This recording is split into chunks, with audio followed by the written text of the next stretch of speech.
तो भाई कुछ फिल्म मेकर ऐसे होते हैं जो अपनी ऑडियंस को डम समझते हैं और उन्हें लगता है कि हम कुछ भी दिखा देंगे सब चलेगा, किसी को क्या ही पता लगता है।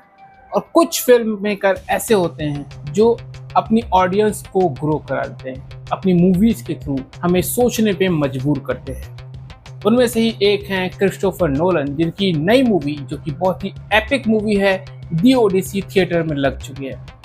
और ये पहली ऐसी मूवी है जो कि फुली आईमैक्स कैमरे से शूट हुई है, मतलब स्टार्ट टू एंड हर एक सीन आईमैक्स के कैमरे से ही शूट किया गया है। और इससे पहले जो मूवीज आती थी वो आईमैक्स उसके मतलब कुछ स्पेसिफिक पार्ट ही शूट करता था, बाकी चीज़ें नॉर्मल से ही शूट होती थी। बट इस मूवी के साथ ऐसा नहीं है और इसके लिए स्पेसिफिकली आईमैक्स ने एक स्पेशल कैमरे बनवाए जिसमें कि 30% तक कम नॉइस हो, क्योंकि आईमैक्स के कैमरे भारी भरकम से होते हैं, उनसे शूटिंग करनी बहुत मुश्किल होती है और उनसे नॉइस भी काफ़ी होती है। तो उन्होंने ऐसे स्पेसिफिक कैमरे बनवाए जो कि 30% तक कम नॉइस दें, जिससे कि शूटिंग थोड़ी इजी रहे। बहरहाल क्योंकि ये मूवी आईमैक्स में थी तो मैं इसके आईमैक्स के एक्सपीरियंस लेने के पहुंच गया अपने सबसे नजदीकी आईमैक्स, जो कि 300 किलोमीटर दूर था मेरे घर से, लखनऊ में। और इसी वजह से इस वीडियो को लाने में देरी हो गई। तो इस वीडियो में मैं आपको बताऊंगा दी ओडिसी का आईमैक्स एक्सपीरियंस, जिसके लिए मैं इतनी दूर गया और मैंने वो एक्सपीरियंस लिया। तो क्या ये इस एक्सपीरियंस के लायक था या नहीं, आइए डिस्कस करते हैं। तो सबसे पहले चीज ये है कि भाई शायद ये हो सकता है कि ये मूवी सबको पसंद ना आए, क्योंकि ये एक एक्शन मास मसाला चीज नहीं है जिसमें ड्रामा एक्शन इसके साथ हमें दिखाया जा रहा हो। और नोलन जो है उनका ये आदत रहा है कि उनकी स्टोरीज, उनकी मूवीज देखने से पहले आपको भी खुद से थोड़ा होमवर्क करना पड़ेगा, थोड़ा सा आपको भी रिसर्च करके जाना पड़ेगा कि भाई क्या दिखाया जा रहा है।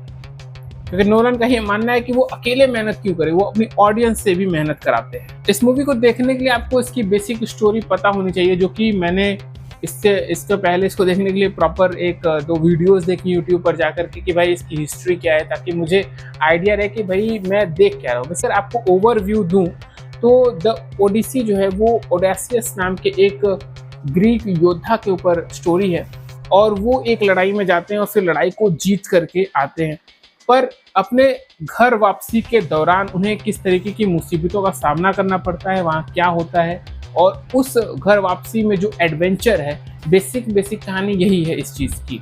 अब इसमें कई सारे एडवेंचरस चीज़ें होती हैं उनके साथ घर पे पहुंचने के लिए, और वो घर पहुंचते हैं या नहीं। और इधर क्योंकि जब वो अपने राज्य में जा रहे होते हैं, बिकॉज वो एक किंग हैं, तो अब बिना किंग के उनका राज्य क्या होगा भाई, वहाँ पे सिर्फ क्वीन है, तो बाकी लोगों की नज़र उनके राज्य पर है, उनके साम्राज्य पर है। तो ये भी स्ट्रगल दिखाया गया है। तो बेसिक स्टोरी यही है। बाकी अधिक जानकारी के लिए आप बहुत सारे यूट्यूब वीडियोस को देख करके जाएं, ताकि आपको पता रहे कि स्क्रीन पे जो आप देख रहे हैं वो है क्या चीज। इस मूवी में ओवर द टॉप या लार्जर देन लाइफ ऐसा एक्शन सीन जो हमें देखने की आदत भी है वैसा नहीं है, बल्कि प्रैक्टिकल इफेक्ट्स के साथ, प्रैक्टिकल चीजों के साथ रखा गया है। मतलब कि मैं उस चीज को बड़े पर्दे पे जी रहा था और मुझे लग रहा था कि मैं उस इतिहास का हिस्सा हूँ, मैं उसको देख पा रहा हूँ। बहुत सारे ऐसे सीन थे जहाँ पे फील होता है कि यार इतना इमर्सिव एक्सपीरियंस था कि ऐसा लग रहा था कि मैं भी वहीं पर हूँ, उसी जगह पर।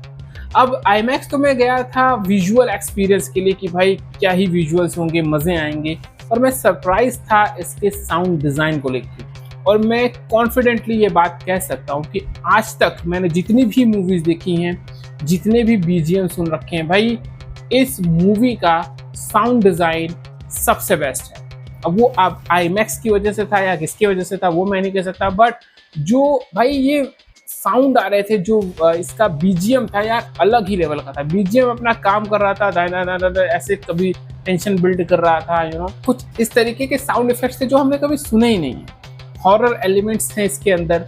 इसमें जो केव वाला सीन है वो भाई गजब का सीन है, वहाँ पे आपकी सांसें थम जाएंगी, ऐसा लगेगा। एक हॉरर मोमेंट क्रिएट किया हुआ है। और ऐसा सीन नहीं है कि आप खूब तालियां बजाते रहो या जैसे कि हम एक थिएटर स्टेडियम में कन्वर्ट हो जाए, वैसा तो नहीं है।